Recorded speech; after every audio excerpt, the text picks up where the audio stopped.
All right, welcome to the webinar. It's Byron King, South Carolina Association of Realtors in Columbia, Senior Vice President, General Counsel. What you're seeing on the screen, we're going to do a little bit of housekeeping and then go into the forms and a little bit of professional standards at the end. The sail away the conference, September 17th to the 19th in Myrtle Beach. This is the web page you can go to. This is your screaltors.org web page. You can see the sponsors. See their Coastal Carolinas offering $30 registration to local boards. Greater Greenville's a sponsor. Here Direct's pretty cool. They're going to have a panel of consumers talking about realtors, so some good feedback. If you attend, you can hear that. Realtor Educational Foundation sponsors all the webinars, Wells Fargo. Charleston Tri Association of Realtors, your RPR Realtor Property Resource, and then the exhibitors that will be there. You can see all those things there. And we'll be speaking on the forums there. You can see the agenda, all that good stuff there. So that's September 17th through the 19th. And this is your legal hotline page on screaltors.org. That's me.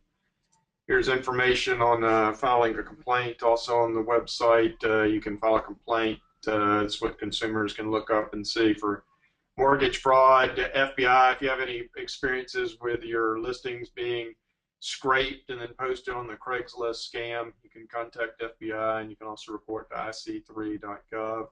License law violations, the Real Estate Commission, discrimination, fair housing. We'll talk about fair housing, adding gender identity to the Realtor Code of Ethics toward the end. And for unprofessional conduct, you can file here. We do 8 local boards: Professional Standards Administration for the lawyers, the Bar Association, and Department of Consumer Affairs for mortgage brokers. And then here's something we sent out in the weekly update. You should be getting a weekly newsletter from SCR. This is talking about how to handle yourself in other people's homes when you're showing the properties. Good short 11-minute video. We get some calls on the hotline. Sellers are with surveillance systems, with alarm systems, audio and visual systems, so just be aware those systems can be on any time. So buyer agents may want to warn your buyers, hey, don't discuss how much you love your house, confidential information on your negotiating strategy, or how much you would pay for it till you're in a secure environment, but you may want to check that out. And then this is back to the home page of the website. You can see you got zip forms, the member benefit, market reports, and then you want to go ahead and set up your account for zip forms and get that going. You've got DigiLink, 12 free transactions a year. We're getting ready to renegotiate with zip forms, and that'll be coming up. You got Zip Mobile, so you can sign with your fingertip on tablets and smartphones. And then here's the old school way to get the forms. This is off of our website, but you want to set up your zip forms account because you got online zip storage. But you can see this is the library, so we've got a pretty significant amount of forms. Today we're going to be talking about Form 300, which was updated in 2014, Form 391, and Form 312. So, and always, one of the Forms Committee, when they developed these forms, Beth Ross from Coastal was chair, and then Corwin Millette was chair out of Charleston Tried it. Some of the philosophies they're trying to do when they designed the form was stop realtors from accidentally crossing the line to unauthorized practice of law. You're allowed to fill in blanks with names, numbers, things like refrigerator, but not to be creating legal language without getting an attorney to sign off on it. So a common example was people write in seller to pay, closing costs for buyer, buyers writing in, contract contingent upon buyer's satisfaction with home inspection. That sort of stuff was getting into the gray area of practice and law. So the new contract has that language pre-printed in. The transaction cost is basically the seller paid transaction cost, covers the closing cost issue. And the Due Diligence Addendum 311 covers the buyer agents writing in, contingent on buyer's satisfaction of home inspection. But this is the bar's website, kind of interesting. It talks about unauthorized practice of law. And you probably know in South Carolina, attorneys have to do the closings, but check this out. When they write about real estate issues, they basically say preparations, deeds, mortgages, and other legal instruments related to transfer real estate falls within the practice of law. So clearly the contract is another legal instrument related to the practice of law. So you can see the bar is looking at contracts as potentially being the practice of law. In some states, realtors don't fill out contracts. They take buyer clients to the attorney to write the offer, and then the offer gets sent to the listing agent, and the seller goes to their attorney to counteroffer. So that's something we want to look out for, and that was one of the goals of the Forms Committee under Beth Ross and Corwin Millett. But this is the Form 300. This was updated in March of 2014. Primarily, we had some feedback from last fall when we updated the residential contract, and NAR had a suggestion on earnest money. Our two main calls we get: earnest money disputes and repair issues. So that's two of the main problems we're trying to solve. But this one, you can see Form 300 is the old condo form that's been modified, so you can use it for residential and or condos. So some of the upgrades, some members have asked for more space here for the buyers and the sellers. Definitions, we're still getting questions about business days. You can see here business days, 24-hour period, 10 a.m. to 10 a.m., Monday, Tuesday, Wednesday, Thursday, Friday, following any, the effective date, closing date, stated date, notice delivery date. And business days shall not begin, end, or include any Saturday, Sunday, or federal legal holiday. Another upgrade to this form over 310 from Aiken was a request that a line be added for verification of cash. So you got a cash buyer, they can either attach verification of cash or not attach it, or say they're going to deliver it before, and you write in a calendar date. Sale of buyer's real property, that's you would want to attach Form 504. That's the, say I'm moving to your area, I need to sell my house here in Columbia. I would attach Form 504 to the contract. Property basically describes the property. It's basically the land and any improvements. And so you fill all that stuff out. Conveyance and closing, close before 5 p.m. on a closing date, automatic extension date of blank business days. That's similar. It talks about warranty deed. And here's the main change that we made, that why we modified this one and not the base, the Form 310, the residential contract. NAR suggested a way to handle earnest money. And under earnest money, you basically have these ways to sort out earnest money. So as we said, it's one of the #1 calls we get. And to get the broker in charge holding the money out of the issues, here's the way in Form 300 to disperse. So Form 311, due diligence, is the #1 recommendation, because under due diligence, if the buyer terminates within their due diligence time frame and pays the termination fee, they get their earnest money back. Obviously, the parties could sign a release. That's the traditional way, but a lot of times when a deal falls apart, the sellers stubbornly refuse to sign Form 518. There's a new Form 517. It's not a release, but it says, hey, we still may sue each other about a breach of contract, but go ahead and disperse the earnest money. And members request that, probably rarely used. But the other one's the parties settle mediation settlement and sign the mediation agreement. If you guys are familiar with mediation, it's a way to settle conflicts between the parties. The parties sit there and the mediator's trying to get them to come to a solution, and then they would probably sign Form 518, the release agreement about who gets which amount of money. The only person on the planet that can file an earnest money lawsuit in magistrate court is the broker in charge holding the earnest money, #5 here. Broker in charge holding the earnest money sues the buyer and the seller in magistrate interpleader. There's a maximum of $7,500 that you can go to magistrate court on, and the judge would order disbursement. Obviously, this is a voluntary action. The broker does not have to file, but the advantage of this is that a judge gives you an order. The downside is the broker in charge has to pay the filing fee, usually around $100. Fill out the lawsuit paperwork and go to court on that day, and usually it takes several hours. So some brokers do not file interpleaders. The other option for small amounts of earnest money, probably not cost effective, but parties can always hire lawyers and sue each other to get a court order. That can't not be done in magistrate, however. And then the contract triggers. If it's contingent on financing and financing fails, #7, buyer terminates, gets the earnest money back.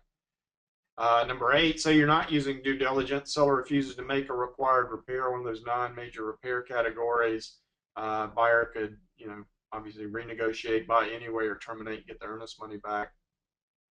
Number 9, the appraisal comes in low and the seller refuses to lower the price. Buyer could either buy anyway or terminate and get the earnest money back. Under the sale 100 section, if the seller were to refuse to make the required repairs under the wood infestation section, again, same deal. Buyer can negotiate, buy anyway, or terminate, get the earnest money back. Number 11, there's some sort of fire or casualty of the property. Parties can terminate, earnest money goes back to the buyer. Number 12, if the seller is clearly in default, buyer can terminate, get the earnest money back. After 5 years, the broker in charge can turn the money over to the South Carolina Treasurer as unclaimed property. Fill out a form on South Carolina Treasurer's website. And the new one, number 14, this is the one NAR suggested, and the reason we updated 300 without updating 310, we didn't know how this was going to work in real life, and it's worked out well. We've got good feedback on it. Here's how, kind of in a nutshell, deal fails to close, and seller has 30 business days to start taking legal action on the earnest money. If not, money goes back to the buyer. Seller can still sue the buyer for breach of contract for the usual statute of limitations, typically 3 years. And to prevent some of the scams out there where you get, counterfeit paper checks on deals from, Canada, where there can be like a 90 to 120 day float, the broker in charge can hold that earnest money until that paper check clears and they know it's not a counterfeit check. And that's happened in South Carolina.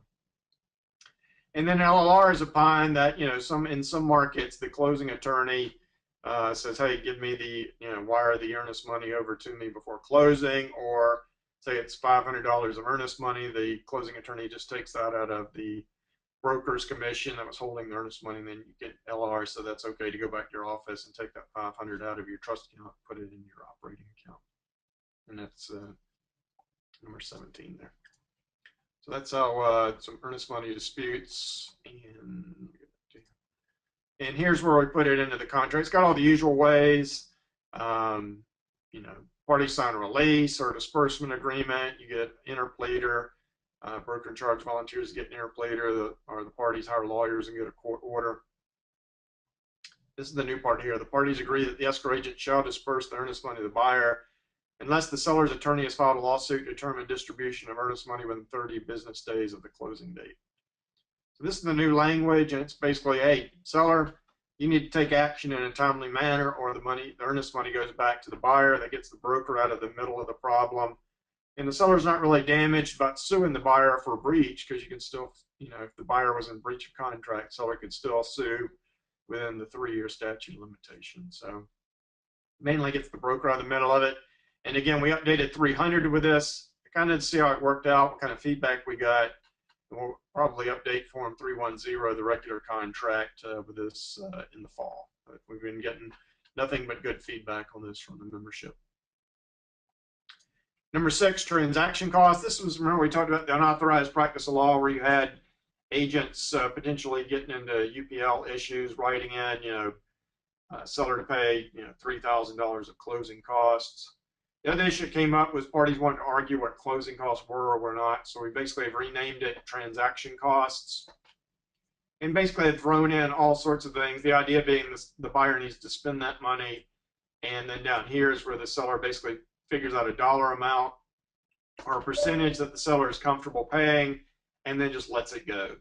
The seller, controls ultimately the amount of cash, but realtors kind of want to discourage you from getting the parties mad at each other and start nitpicking over a few $100s, arguing back and forth. Just assume this total amount is going to be spent. There's a lot of things the buyer can spend the money on, and just the seller controls here. This is where the seller controls things.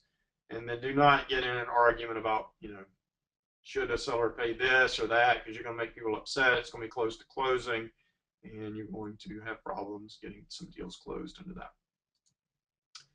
The other modification is from Dave Alexander in Myrtle Beach. Asked we put back the maximum LTV back here. There's a minimum and a maximum, basically the LTV, where the loan, if it's contingent upon financing, where it's got to be between, say, minimum, say I only got 10% down payment, I need a minimum of a 90% loan, and obviously 100% loan. The assumption was buyer agents were always putting in 100 in here, but Apparently some of our agents don't, so now there's a maximum in there. Do not put interest rates in here. That was one of the reasons we took out the 2 blanks, is we had realtors putting, 4 and 7%, and that's inappropriate. The other thing in the repair procedure, this contract modified from the old contract, was when we first went to due diligence, we had some check boxes and some initials to bring people's attention to the fact that this contract isn't, you can choose repair procedure or due diligence. We had some complaints about people saying, hey, we don't like these extra check boxes, these extra initials. So those have been removed. So the idea is you're either doing repair procedure or due diligence. And a lot of times we get calls where realtors want to mix the two up together. And you're at a fork in the road. So you either go repair procedure or due diligence addendum. Repair procedure is basically what you guys are used to using in the years prior to the, when the Forms Committee updated the contract. Buyer inspects the property. There's 9 major areas that the seller is required to make the repairs on. If the seller refuses, then the buyer could obviously negotiate, buy anyway. It's my dream house. I want it anyway at that price, or can terminate and get the earnest money back. So you inspect. You got 2 business days to let the seller know about the repairs, and then in B, because in different markets it may take contractors longer or shorter time to get estimates to the seller. Parties can choose how many business days the seller has to respond after the 2 business days. And then down here, if the seller agrees to make all the repairs you're in contract, use Form 525 Repair Addendum to ask for the repairs. Seller agrees to it as part of the contract. Proceed to closing. Seller does not agree to make all the 9 major repairs. Then the buyer's got 2 business days to make a decision. Hey, it's my dream house. I want to buy it anyway. Or hey, you're not making repairs. How about knock some, $3,000 off the purchase price or something like that. Or the buyer can terminate and get the earnest money. So if the buyer fails to take an action, this thing turns into an as-is contract. Fairly strict problem. You're basically going to closing. As-is basically means seller doesn't make any repairs. They just maintain the property in normal wear and tear through closing.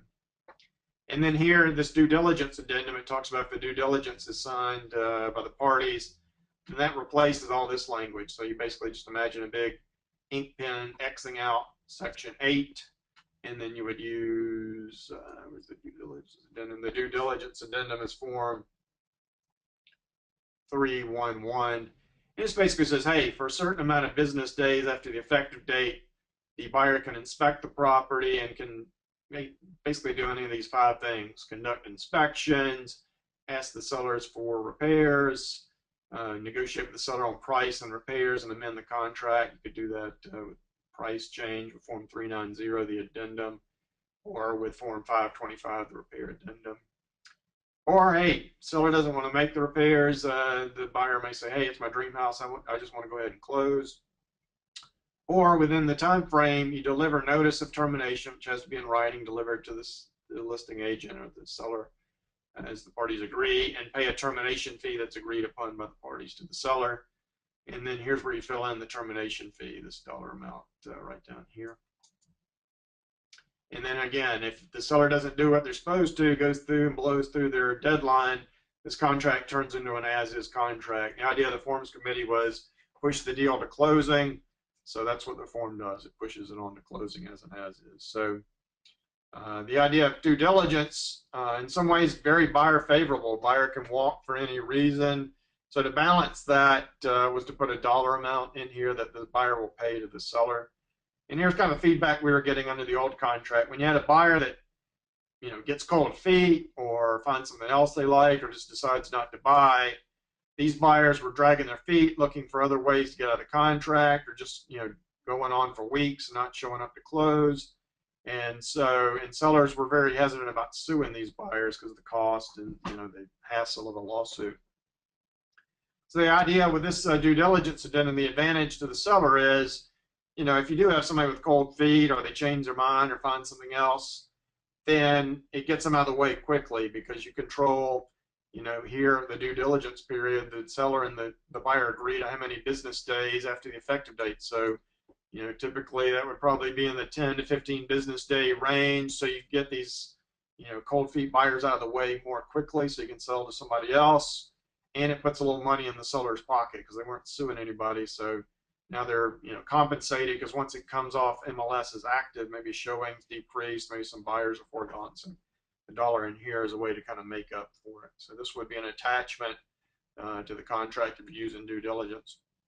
There's a lot of pros to due diligence. It solves their earnest money dispute because the buyer terminates under due diligence, they get the earnest money back. So it solves that problem. Some of the detractors from due diligence felt like, hey, it makes it too easy for a buyer to get out of the contract. And also that some people don't like the fact that say there's major foundation repairs, and under the repair procedure, if the seller refused to make the repair procedure, foundation repairs, you could get the contract for free. Whereas this, you're paying for the freedom to terminate. So irregardless if the seller agrees or doesn't agree to make the repairs, you would still pay your termination fee. And what you want to do is have this termination fee in there, in the ranges I've heard over the hotline, $100 to $1,500, depending on the market and length of due diligence period. You want to have some sort of dollar amount in there, just so there's another step for that buyer has to take to terminate. They have to deliver written notice, and they have to deliver their fee within the due diligence time frame. And for buyer agents, you want to tell buyers, hey, you've got a lot of power, but with great power comes great responsibility. So you need to get your inspections done in a timely manner, because we've got to ask the seller for repairs in a timely manner so the seller has time to get his estimates from his contractors and get back to us. So you do not want to wait to the last minute. Otherwise, you're either buying it as is or you're terminating and paying the termination fee. So some responsibility there for the buyer and buyer agents. And we talked about that. Inspection rights come on the property inspect. That's all basically the same.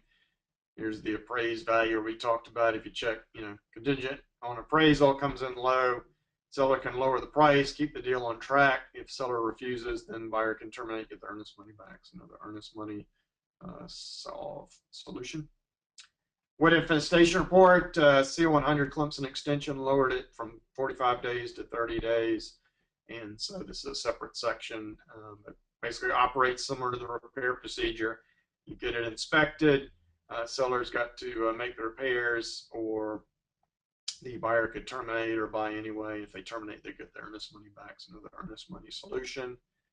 Survey, buyer agents, you always want to recommend that buyers get a survey, title exam by their lawyer. And for areas near where flood insurance issues are out there, you want to check elevation and flood insurance. So it talks about that here. And survival, and then home warranty, where the seller could pay some of the home warranty. Another update to this form, fire or casualty. If there's fire or casualty, buyer or seller can terminate. And if so, buyer gets their earnest money back. Seller residential property condition disclosure statement. Very important. Listing agents, you probably want to always require your sellers as part of listing to do a seller disclosure. That's a huge liability shield for realtors to have that in the deal. Lead paint, standard stuff, sex offender, you want to tell the parties to go and check that on their own, that the realtors are not checking that for them. Talks about trust account, where you can put the money and draw interest, and then the parties can agree that the broker keeps the money. And then for any kind of gain for non-residents of South Carolina, either from another state or from another country, there may be tax issues, so sellers need to abide by those laws. Adjustments, this thing adjusts post-closing for any property tax issues. So if you're closing before the tax bill comes and there's an inequity for either the buyer or the seller paying too much, the parties agree to settle up post-closing. Mediation. Mediation's a way to stop lawsuits. It's a way to settle. And so we have mediators in South Carolina. We have 5 new mediators that just graduated from the Chicago training. Julie and Bernie Timms of Hilton Head, Pam Hoffman of Aiken, Cynthia Gaskins Hill of Charleston, Kimberly East of Charleston. Mediation is basically settlement. You meet with the mediators, try to work out a settlement. And we have a list of mediators on non-reliance clauses or square footage defense. This is a way for us to square footage. Do not attach your multiple listing data sheet by reference or paper to this thing, because the non-reliance clause basically says if it's not part of the contract, then any representations in a misrepresentation lawsuit can't be used to sue the brokers. So it's important that you not put MLS numbers, not put MLS data sheets in the contract for this defense to hold up. And where will that come from? Say there's something in there about, HOA fees, or something in there about something that transfers with a property like a refrigerator. You want to add a refrigerator in under the personal property section if it's not a built-in fixture. But you do not want to attach the MLS data sheet because the square footage is on there, and this would open the door. Buyer buys the house, I think it's 3,000 square feet. Post-closing, they measured it's 2,700, and then they want to sue the realtors for the 300 square feet times, $150 a square foot. This is going to be your defense.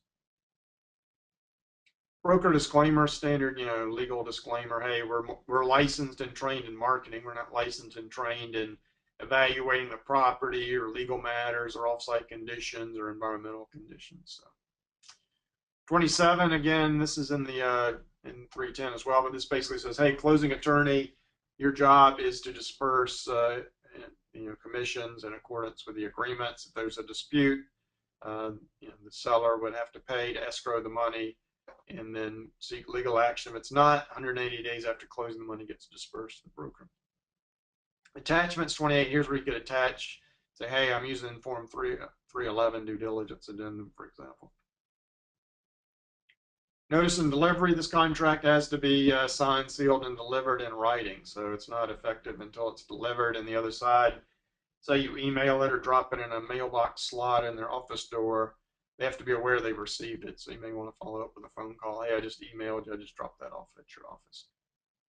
And then standard, hey, this is a legal document. Parties, the brokers recommend you get legal counsel.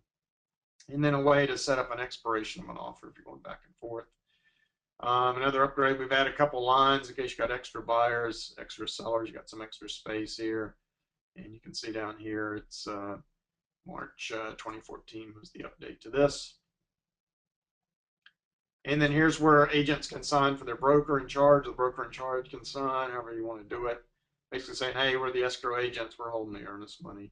And so it gives contact information. In this section, you can zip. One of the good things about zip forms, you can have a form fill template. So you can fill this information out for your company. It would always be in there. You wouldn't have to fill it out for every deal. But this first section, typically the person on the buyer side is going to fill that out. Are they representing the buyer? Are they a seller sub-agent? Are they a dual or buyer designated agent? Fill in licensee number, expiration, broker in charge, company name, members of what board, association of realtors. Notice, email, fax, and address, and contact information. A lot of people have asked, hey, why do you have expiration and license number? Well, primarily because we just had license renewals, and we've had some calls where people had accidentally let their license lapse. The LLR changed the renewal years a bunch of times. It was confusing. So here it talks about, hey, if your license expired, you need to go ahead and pay your late fees. There's information on the Real Estate Commission's website about doing that. And then down here, basically the seller side. Say you have the listing in, it's a buyer customer, you could just leave this section blank here and just fill in this bottom section. You check seller agent, seller sub-agent, dual agent, seller designated agent, whatever you are. License, broker in charge, license number. This also picks up for those cities in the borders, Rock Hill, Myrtle Beach, Aiken, where you got Georgia and North Carolina licensees, maybe illegally crossing the line and practicing without a license in South Carolina. This would be a way to pick them up, or if they, gave some sort of misrepresentation here, that would be a license law violation and ethics violation. Expiration date mainly, again, so you never accidentally let your license expire. You want to have those kind of memorized. Your company name, again, where you're a member. This tells you where you could file an ethics complaint against the other realtor, or if you needed a commission dispute, tells you where you could file the arbitration, the commission dispute. And again, notice address, email. This is where all the communications have to go. So I think a lot of times, say a listing agent or buyer agent may want the information coming to them, not directly to the client. You can fill that in as you choose.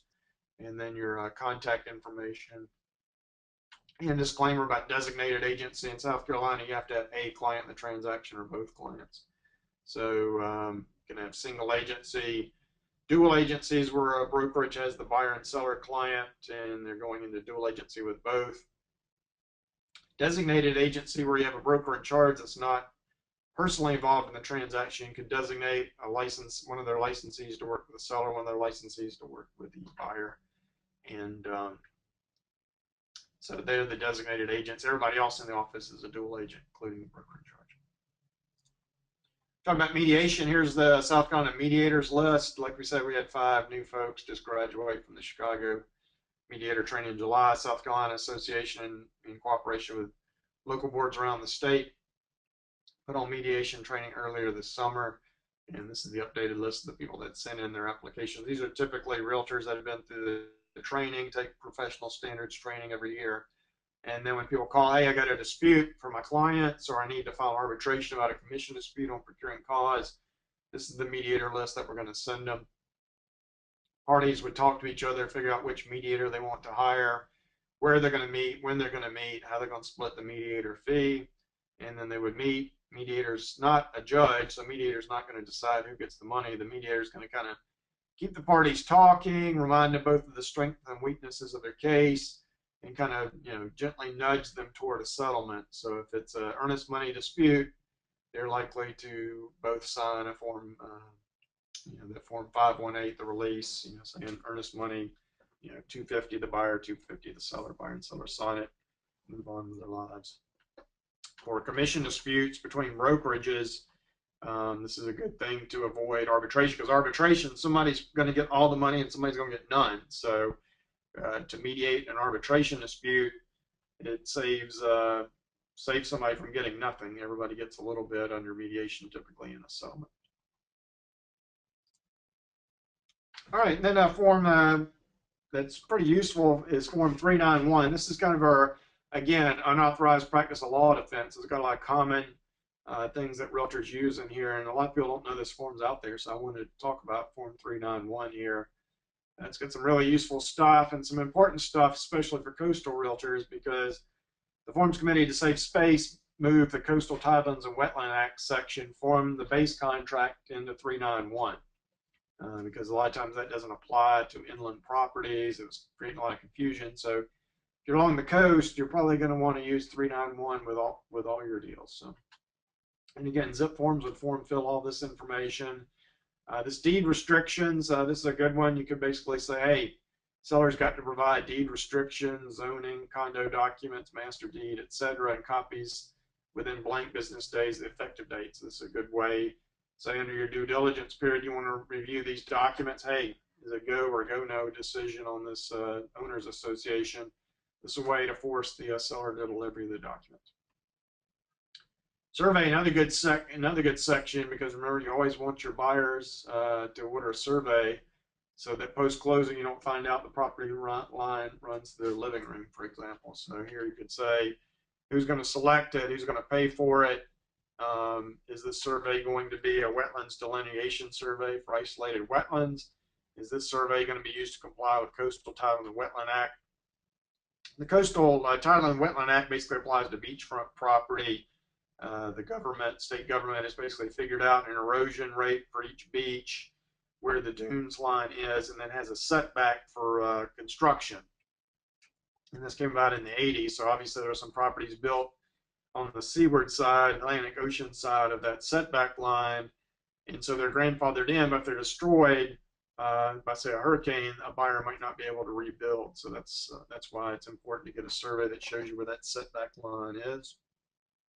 Also in here, this is good if you're doing general lots and acreage contract. You want to use this because this says the purchase price shall be adjusted according to the survey at the rate of blank dollars per acre, square foot, frontage feet, or some other category. Brokers recommend obtaining the survey. This section, if you're on the beach, you probably have beach property in the transaction. You want to use Form 391 here, because this is where we moved the Coastal Tideland and Wetland Act, where Beth Ross and Cora Millett's Forms Committees moved the Coastal and Tideland and Wetland Act to save space on the main contract. Basically talks about here, the surveyor would fill in a lot of this information about the setback line and the erosion zones, all that jazz. Backup clause, if you're ever using a backup, so say you're listing and you've got a deal going and then some other buyer comes up, and we're going to talk about multiple offers a little bit, but say you don't want to do multiple offers, you just want to take it as a backup. This would be the way you set it up.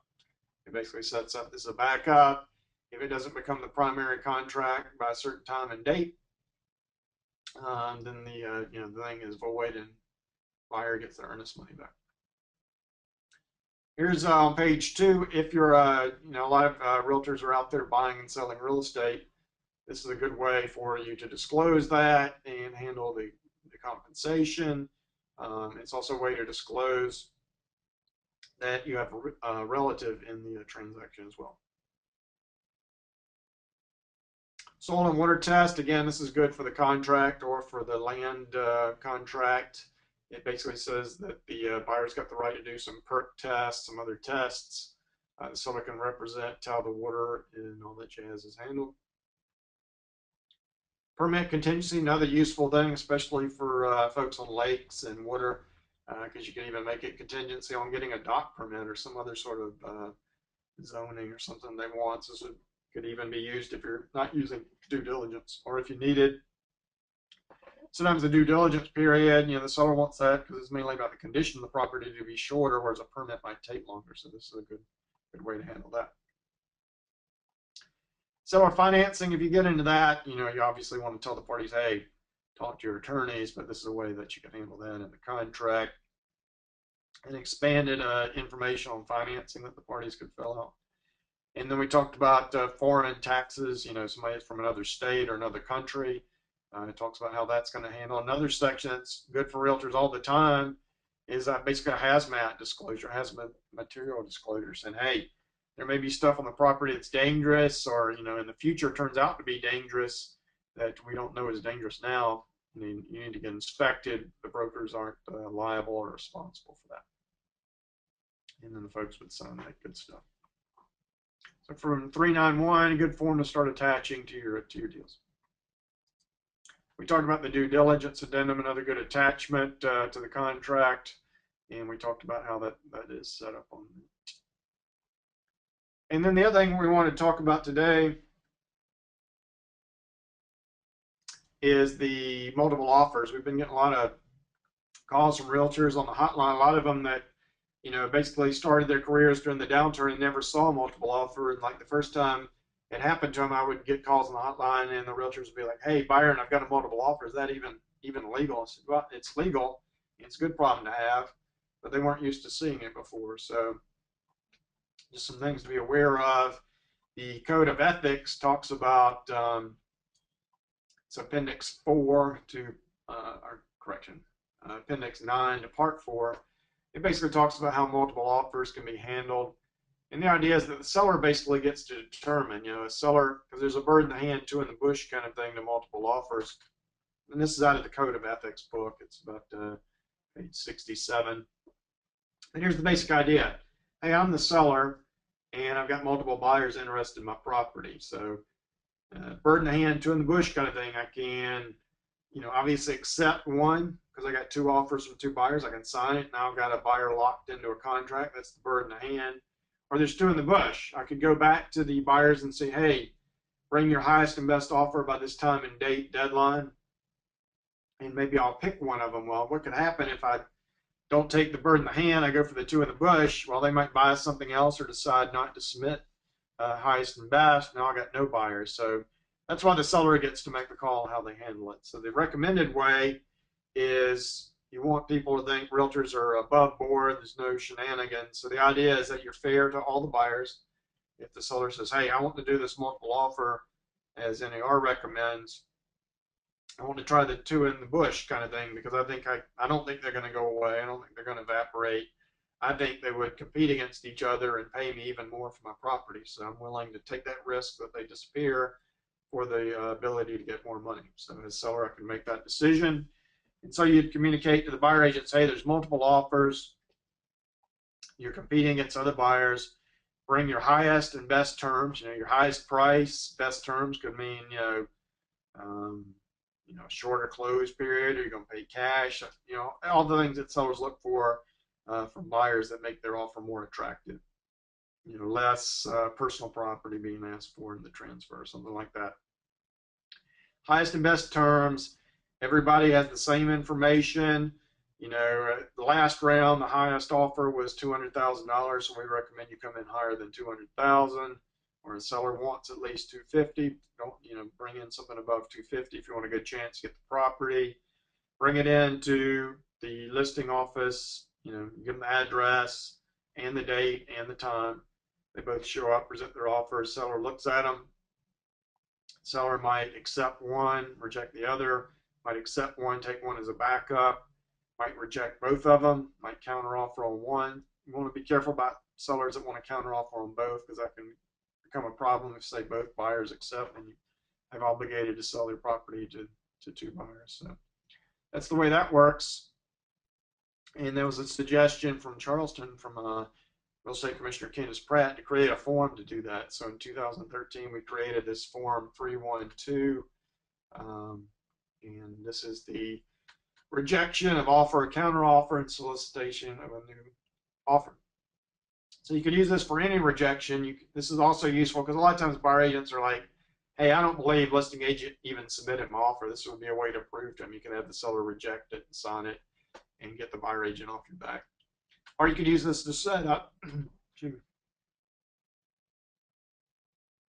use the setup by multiple offers. So seller would fill this out, and number one, seller rejects the buyer's offer or counteroffer. Buyers rejected are all the buyers or these named buyers. You can fill them out. Address of my subject property, so you can fill that in. And here's where you give them, hey, we like you guys being interested in Byron's property, but Byron turned you down, and he is not making an offer or counteroffer to you, buyer, that you could accept. Rather, like the MLS, he's just saying, hey, submit offers to me and I'll think about them. And then, by the way, you might want to bring your highest and best, and Byron suggests, the price be greater than $250,000, for example.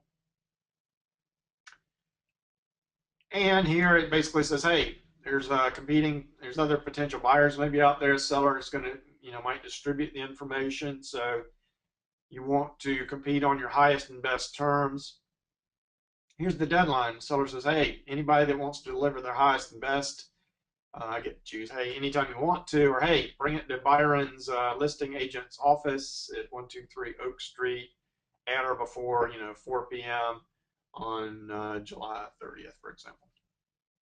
And the seller intends to review all the offers, but, bird in the hand, two in the bush thing, because the buyers may vanish or reject or, rescind their offers. The seller reserves the right to make any offer, accept, reject, or counteroffer any acceptable offer from any buyer at any time. So I'm going to try to go highest and best at this deadline, but I may not do that, just like you guys might not submit an offer. You might even rescind your offer. And at the time of signing, Byron anticipates or does not anticipate, or hey, I'm not telling, the possibility of competing buyers bringing their highest and best offer at the deadline. So most likely you're going to say, hey, I anticipate multiple offers. You guys are competing against each other. You guys need to make an offer greater than $250,000 by 4 p.m. on July 31st at my listing agent's office. And oh, by the way, I want everybody to play fair and try to get their highest and best. So please don't use escalator clauses. Don't write in there $100 more than the next offer up to $260,000, because it shows me your highest and best is $260, and if everybody does it, I got to do a lot of math, and they all ratchet up anyway. So just go ahead and do your highest and best. Don't try any gamesmanship on this thing. And then seller signs it and submits it to the buyer. So that's kind of the forms we're talking about. We've got Form 300. I think you should probably switch to this until we update Form 310, because it can be used for residential single families as well as condominiums. We talked about the mediator list. If you need to mediate any kind of contract disputes, earnest money disputes, or commission disputes. We talked about 391. You probably want to always use this for your deals, especially, because it's got surveys and deed restrictions if you're on the beach. Useful here for Coastal Tile and Wetland Act. It's got the backup clause and permanent contingencies. And most importantly, it's got a hazmat disclosure. So probably a good thing to attach to your contracts. Due diligence addendum. Some people like due diligence, some don't, but it's been used in North Carolina. It's been used around the state. Fairly popular. And to balance, the buyer's got a lot of power because they can terminate unilaterally. To balance that out, the buyer's got to pay a fee to terminate. So that's how it balances there. And then Form 312, this is basically the rejection. Hey, we're setting up a multiple offer. Bring your highest and best by this deadline. Seller might accept, reject, or counteroffer. And don't use little games. Just go ahead and go to your highest and best terms so everybody feels like they were treated fairly, because you're going to have buyers in a multiple offer. Somebody's not going to get the property and they're going to be upset. You want them upset at their pocketbook or their wallet, not at the realtors for playing games. So this is a good way to handle that. And that's kind of the forms. So we'll kind of switch over here toward the this was the forms correction, the professional standards training we did. This is about a 2-hour course. I'm going to condense it here in the last 15 minutes. Talk about some professional standards issues.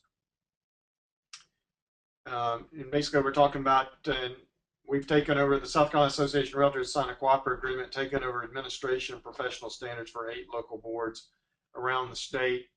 And we need realtors to volunteer to serve on grievance, professional standards, hearing committees. So that's interested to you, please volunteer. If you'd like to be a mediator, again, that training, it usually happens in Chicago every year in July. Some years with enough money in the budget, as this year, local boards contributed, we can have mediator training here in South Carolina. So as you can see, a lot of this stuff will breeze over. The code is pretty old. The realtors started the code back over 100 years ago. This is before licensing even took an effect in Chicago, and it was to straighten out the industry, and it was before license laws. And you can see last year was the 100-year anniversary. One good thing for realtors is commission disputes. You arbitrate, so you're judged by a panel of your peers, not by a judge that may not know anything about procuring cause or real estate. So that's a very big membership benefit. If there's a commission dispute between brokerages, you arbitrate instead of going to court having to hire lawyers. So again, there's consumer protection, make the competition fair, require cooperation between brokerages, much as possible, and not violating any federal antitrust laws. So the code is basically 17 articles and standards of practice. And it's kind of broken up into duties to the clients and customers, articles 1 through 9, duty to the public, fair housing 10. That was the one where the update to the code of ethics was gender identity is added to the, the race, color, religion, sex, national origin, familial status, disability. Disability is the one that realtors accidentally break a lot of times. That is the classic, I'm not going to show somebody in a wheelchair a 2-story property because, they might need to find out what their interests are, not just make your own decisions with that. One thing that's come up recently that changes how we operate, a Fair Housing Group has accused a brokerage of basically giving website links to websites that give out demographic data, and you can go Google it if you want to, but that data is so accurate, some people could argue that was racially steering people to or from neighborhoods. So because that information is out there, consumers can look it up on their own. Maybe you stop providing those links. I think NAR and SCR was saying, hey, as long as you're giving links, you're safe, but there may be some risk now. Article 11 is the BPO thing, basically saying, hey, you need to be competent given broker price opinions. In South Carolina, you have to have a disclaimer on there that's not an appraisal, not to be used for lending purposes. And the duties to realtors, that's basically not talking bad about your colleagues, not trying to steal their clients. And then 17 is basically requiring you to dispute, in a dispute over commission, to arbitrate instead of having to go to court. Arbitration's quicker. It's a decision made by the realtors on the hearing panel instead of a judge that doesn't know anything about selling real estate. So it's cheaper, it's quicker, you got a jury of your own peers. So there's a lot of advantage of that. Even before that, you try to mediate, settle it. So mediation is a way to settle these things without. Because remember, you go to arbitration or a judge, somebody's going to get it all, somebody's going to get nothing. With mediation settlement, everybody gets a little bit. And so some of these things I'm skipping over. And I know this looks really complex, but mainly I just wanted to make it clear to folks, the yellow part is ethics. That's not money. That's doing things like talking bad about your colleagues, trying to steal their clients, making false advertising. That's over there in that yellow section. The red section is money. That's arbitration. That's procuring cause. That's broker versus broker for mandatory arbitration, or in-house if there's a dispute between the agent and the broker in charge about commission. Both parties could volunteer to submit to arbitration, and then our arbitration hearing panel will decide it. In the middle is kind of the process. Staff, we basically take complaints and administer, like we said, for 8 local boards now around the state. It goes to a grievance committee, and we need volunteers if you'd like to volunteer for that. That's kind of your grand jury. They look to make sure big picture items. Should this even go to a hearing? Does it fit the parameters for a hearing? Was it filed in a timely manner? Are there realtors involved? If everything that complainant says is true, could it be an ethics violation? If so, it goes to a hearing panel. This is your kind of almost your courtroom setting where you've got a hearing panel of 3 to 5 realtors on the professional standards committee with no dog in the fight. They're an impartial hearing panel. They're basically judge, jury, and decider all in one. And then the complainant and respondent show up and present their cases, cross-examine each other, all the due process stuff. And then as a safeguard, there's always appeals to the board of directors to make sure that all 3 of those groups, staff, grievance committee, and hearing panel, did what they were supposed to, either in an ethics complaint or an arbitration commission dispute. And due process, this is basically what the board of directors and the lawyers in the hearing for the board are looking for, to make sure there's fairness, everybody can cross-examine, face their accusers, all that good stuff. And due process is important because if we don't use due process and fairness, the government might take away our right to self-police ourselves, which is a pretty good thing to have realtors that know the business, know what's right and wrong, making the decisions, rather than some judge that maybe has never even been involved in real estate. And then again, due process, you all know that from watching court TV, all that stuff, the opportunity to present evidence and cross-examine and face your accuser. Again, this talks about an appeal. So we talked about the board of directors of a good appeal. And some of these were from the 2-hour course that I'm going to be moving through. We talked about the grievance committee, basically being like a grand jury, basically kind of a gatekeeper to see if something should even go to a hearing. Was it filed in a timely manner? Are realtors involved? That sort of stuff. The hearing panel, like we talked about, them is us. So the hearing panel is going to be somebody like you. They're a real estate licensee. They're a realtor member. They're diverse in terms of their brokerage, buyer agent, listing agents, male, female, race, age, all that good stuff, so you get a fair hearing. And again, there's a checklist that they go through. Was it timely filed, or realtors involved, that sort of thing. And they can do it for ethics and arbitration. Arbitration, this is the one we talked about, brokerage versus brokerage. You mandatory arbitrate instead of going to court. If it's broker in charge versus agent, say an agent leaves the company and gets in a commission dispute, then the broker in charge and the former agent have to agree to voluntary arbitration. And here's that we're talking about mandatory arbitration versus voluntary arbitration, which is basically an in-house fight, typically over a commission. You could both the disputing parties can volunteer to an arbitration and agree to abide by the decision. Once the hearing panel makes the decision, if the other party doesn't live up to it, that could be an ethics violation as well. The other side could then go to a judge for a declaratory judgment. Judges love alternative dispute resolution. Either mediation or arbitration will almost always prove it, then has the full impact of a court order. And again, fairness, fundamental due process, right to appeal. You can appeal decisions. You can appeal if something was classified as mandatory, voluntary. And we've talked about the hearing process. You've got 3 to 5 members of the professional standards committee. We need volunteers, so please, if you're interested, please let us know. And they make the hearing. In ethics, they decide, was there an article of the Code of Ethics violated? Who gets the money?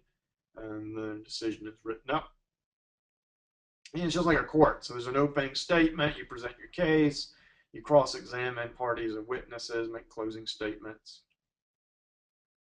Hearing panels need to be fair. Don't do anything prejudicial. Don't fall asleep. Make sure you read the evidence and pay attention when people are talking.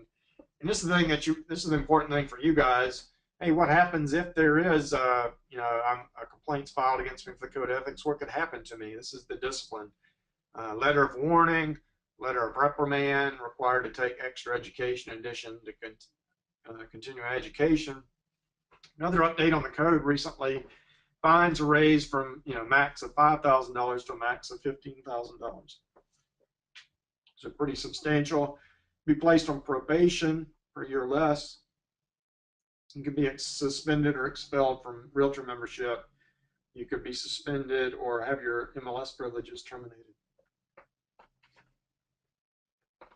Arbitration decision, it's going to be on the commission who gets the money. It's not really going to get into attorney's fees, interest, or punitive damages. Usually it's decided on procuring cause.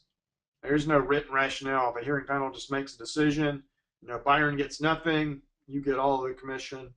There's no rationale, and that's decided by preponderance of the evidence. So arbitration is usually not split. There can be only one person getting the money. So that's why mediation is good. Mediation is settlement. Procuring cause. This is how the hearing panel decides that they listen to all the evidence. But the idea of procuring cause is the proximate cause, the cause of originating a series of events which, without breaking the continuity, result in the accomplishment of the prime objective. So, sounds easy, but it's really a complex way to figure out procuring cause and who gets the money.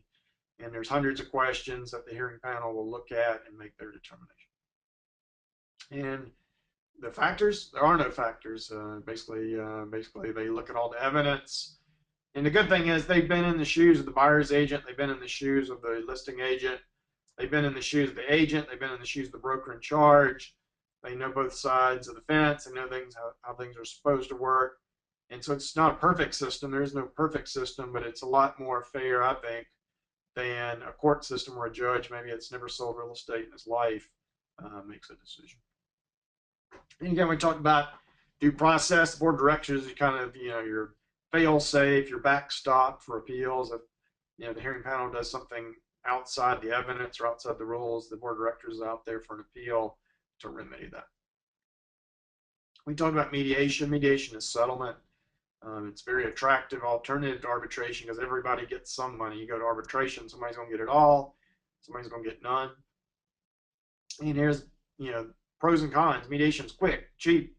Everybody gets something. Arbitration, there's time to cost to file. You got to worry about it. You got to put your case together. It's going to be a win or lose. Somebody's getting the money and somebody's getting no money.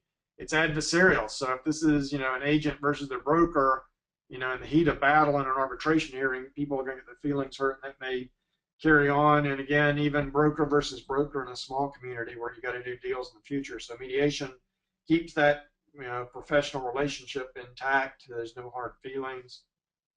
And so mediation, the parties control the outcome. Arbitration, the hearing panel does it, so determines the outcome.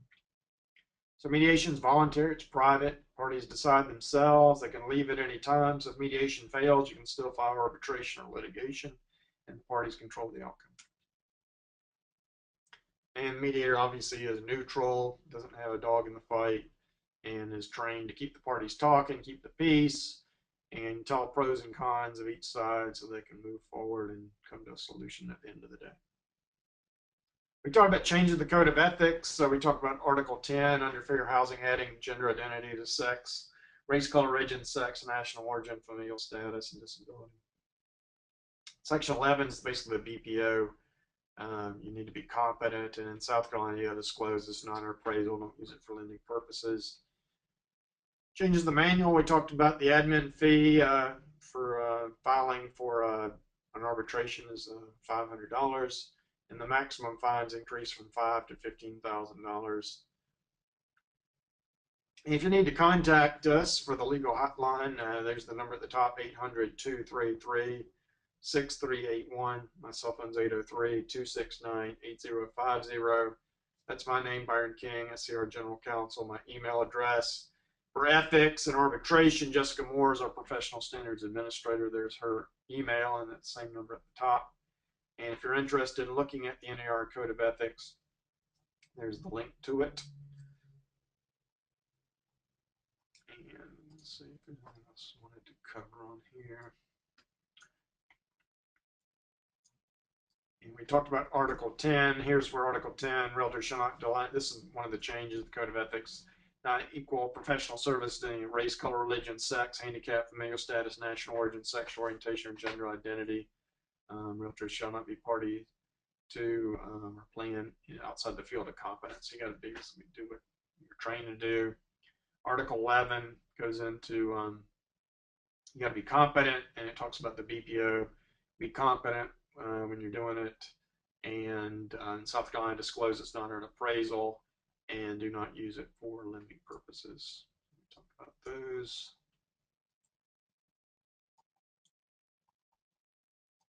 Code of ethics, and I can email you these links to this stuff if you want to see those. You got my email on that previous page.